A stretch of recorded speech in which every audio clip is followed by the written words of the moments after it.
আচ্ছা, কখনো কি আপনারা গরুর পায়ের নিচের অংশটা বা কালো খোড়ার অংশটা কি খেয়েছেন আপনারা? যদি কখনো দিন খেয়ে না থাকেন তাহলে এই রেসিপিটা দেখে এখনই গিয়ে বাজার থেকে কিনে এনে ট্রাই করে দেখবেন। যদি ভালো না লাগছে তারপরে বলবেন। অনেকে আছে গরুর মাংসের থেকে গরুর ভুঁড়ি বা বাছুরি যেটাই বলেন ওইটা বেশি পছন্দ করে খাইতে, আর আমি তার ব্যতিক্রম। আমার গরুর মাংস বলেন, গরুর বট, বাছুরি যেটাই বলেন, ওইটার থেকে আমার গরুর পায়ের নিচের অংশটা আমার সব থেকে বেশি ভালো লাগে। তো এই তো সকালবেলা রান্না বান্না শুরু করে দিলাম। এখানে আমি লাউ দিয়ে ঘন্ট করব। আমার শ্বশুর বাড়িতে এটাকে ঘন্ট বা ঘাটি তাই বলে। আমি আমার বাপের বাড়িতে এগুলা কোনোদিন খাইনি, আর আমাদের এদিকে এইভাবে কোনোদিন কেউ রান্না করেছে বলেও আমি কোনোদিন দেখিনি। তো সেখানে গিয়ে আমার প্রথমবার খাওয়া এগুলো, আর প্রথমবার রান্না করতে শেখা। তো আজকে যে রেসিপিটা আপনাদের দেখাবো গরুর পায়া বা খোড়া, ওইটা আমি আগে ভালোভাবে 5 মিনিটের মতো পানি দিয়ে সেদ্ধ করে নিয়েছিলাম।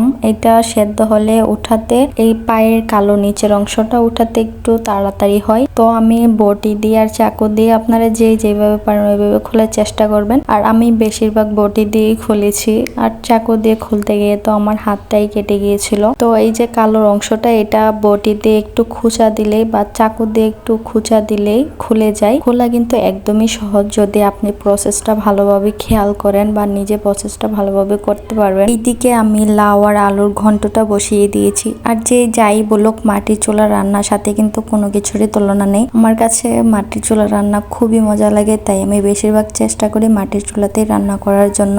এই লাউ আর আলুর ঘন্ট করতে তেমন কিছুই লাগে না, শুধু পেঁয়াজ আর কাঁচামরিচ, তেজপাতা দিয়ে ভালোভাবে পানি দিয়ে পরিমাণ মতো বসিয়ে দিলে হয়। তারপরে সবগুলো সেদ্ধ হয়ে আসলে, এটাকে কি যেন বলে আমার মনে আসতেছে না, এটা দিয়ে ভালো, হ্যাঁ ওরং বলে, ওরং দিয়ে ভালোভাবে নেড়ে ছেড়ে এগুলো ঘুটিয়ে নিতে হয়।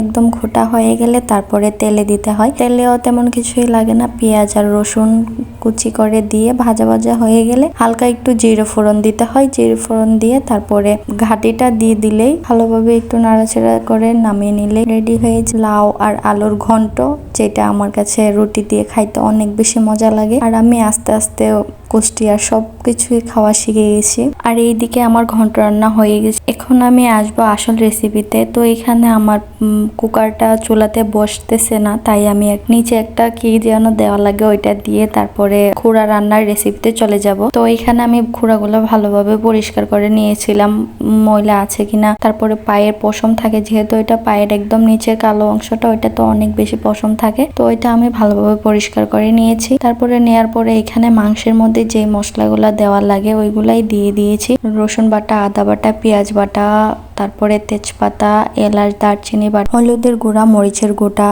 তারপরে জিরা বাটা, সবকিছুই দিয়ে দিয়েছি। আর আপনার যে কোনো তরকারি রান্না করার আগে মশলাটা ভালোভাবে কষিয়ে নিতে হয়। মশলাটা যত বেশি ভালো কষানো হয়, তরকারিটা কিন্তু খাইতে ততটাই বেশি স্বাদ হয়। আমি বলবো না যে আমার তরকারি সবসময় স্বাদ হয়, আমার কাছে ভালোই লাগে আমার তরকারি, কারণ নিজের রান্না কার কাছেই বা খারাপ লাগে। তো এখানে মশলাটা কষানো হয়ে যাওয়ার পরে আমি পায়ের খোড়াগুলো দিয়ে দিয়েছি, আর এখানে আমি পায়ের নলিও দিয়েছিলাম 2টা। কুকারের ঢাকনাটা বন্ধ করার আগে আমি ভালোভাবে কষিয়ে নিব। আর আমার কুকারে বসানোর কারণ হলো এই হাড়গুলো অনেক শক্ত হয়, আর পায়ের নিচের খোড়াগুলা মোটামুটি নরমই থাকে, কিন্তু আমি পায়ের নলি দিয়েছি বলে আমি প্রেসার কুকারে রান্না করতেছি, যাতে একটু তাড়াতাড়ি নলিগুলা সেদ্ধ হয়ে যায়। তো এখানে আমার নলিগুলা কষানো হয়ে গেছে। তারপরে আমি পরিমাণ মতো পানি দিয়ে প্রেসার কুকারের ঢাকনাটা বন্ধ করে দিব। আর এখানে আমি মিনিমাম 10 থেকে 15টা সিটি উঠিয়েছিলাম। আপনারা অবশ্যই এই রেসিপিটা ট্রাই করে দেখবেন। আপনাদের আর কোনোদিন ইচ্ছে করবে না যে পায়ের নলিগুলা ফেলে দেওয়ার জন্য, খুবই ভালো লাগে খাই। তো সবাই আমার ভিডিওটা ভালো লাগলো অবশ্যই একটা লাইক, কমেন্ট, শেয়ার করবে। সবাই ভালো থাকবেন। আল্লাহ হাফেজ।